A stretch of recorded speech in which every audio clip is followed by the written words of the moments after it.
लोकसभा चुनाव में मिली कामयाबी से गांधी परिवार सेलिब्रेशन मोड में है। ये सेलिब्रेशन आज रायबरेली में दिखा भी। लेकिन उत्तर प्रदेश के मुख्यमंत्री योगी आदित्यनाथ एक्शन मोड में है। लोकसभा चुनाव में बीजेपी के खराब प्रदर्शन से उबरकर योगी आदित्यनाथ भविष्य की तैयारियों में जुट गए हैं। योगी खटाखट मीटिंग ले रहे हैं, धड़ाधड़ फैसले हो रहे हैं। आज योगी कैबिनेट की मीटिंग हुई। कैबिनेट मीटिंग में 41 प्रस्तावों को मंजूरी दी गई, जिसमें बरेली में फ्यूचर यूनिवर्सिटी, गाजियाबाद में HRIT यूनिवर्सिटी को मंजूरी दी गई। जेवर एयरपोर्ट के लिए ली गई किसानों की जमीन का मुआवजा देने के लिए धनराशि को मंजूरी दी गई है। IIT कानपुर में मेडिकल रिसर्च सेंटर बनाने और 500 बेड का सुपर स्पेशलिटी हॉस्पिटल बनाने को भी मंजूरी समेत कई बड़े फैसले लिए गए।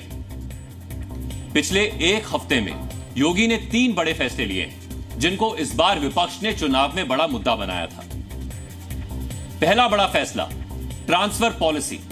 योगी कैबिनेट ने ट्रांसफर पॉलिसी को मंजूरी दे दी है। अब यूपी में बड़े अधिकारियों के ट्रांसफर होंगे। उन अधिकारियों के ट्रांसफर होंगे जो लंबे समय से एक ही विभाग में बैठे हुए थे। दूसरा बड़ा फैसला, पेपर लीक पर कानून बनाने का ऐलान। यूपी में प्रतियोगी परीक्षाओं में पेपर लीक जैसे मामलों को रोकने के लिए योगी सरकार नया कानून लाएगी। इस कानून से योगी सरकार राज्य में पेपर लीक और सॉल्वर गैंग जैसी गतिविधियों में शामिल लोगों के खिलाफ कड़ा एक्शन लेगी। तीसरा बड़ा फैसला, सरकारी दफ्तरों में खाली पद भरे जाएंगे। इस बार चुनाव में विपक्ष ने रोजगार को बड़ा मुद्दा बनाया था, जिसके बाद योगी आदित्यनाथ ने 8 जून को प्रदेश के चयन आयोग के अध्यक्षों के साथ एक बैठक की थी। बैठक में फैसला हुआ कि विभागों में जो पद खाली पड़े हैं उन्हें जल्द से जल्द भरा जाए।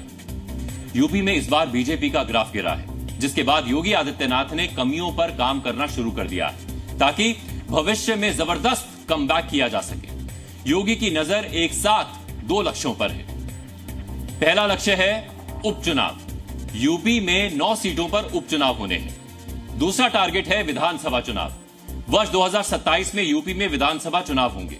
इसमें अभी समय है, लेकिन योगी आदित्यनाथ ने अभी से इस पर काम करना शुरू कर दिया है।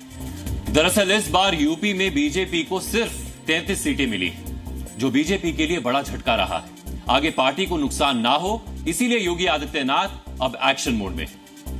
देखिए, आज तो लोक हित के, जनहित के तमाम मुद्दे हुए, खास रूप से जल शक्ति के, जो जल जीवन मिशन, बड़ा लोक महत्व की योजना जो बुंदेलखंड और विंध्याचल चल रही, उसके बारे में 26 प्रस्ताव को स्वीकृति दी गई। ऊर्जा विभाग के कई प्रस्ताव थे। हमारे पर्यटन का भी मथुरा से गोवर्धन जाने के बीच में एक पड़ाव पड़ता है। कई हेक्टर जमीन आज कैबिनेट ने हमको दी है, जिसको वहाँ के जाने वाले जो धार्मिक श्रद्धालु हैं, जो वहाँ के पर्यटक हैं, उनके लिए उसको डेवलप करके हम लोग तैयार करेंगे। आज स्टैंडर्ड नीति को भी मंजूरी दी है।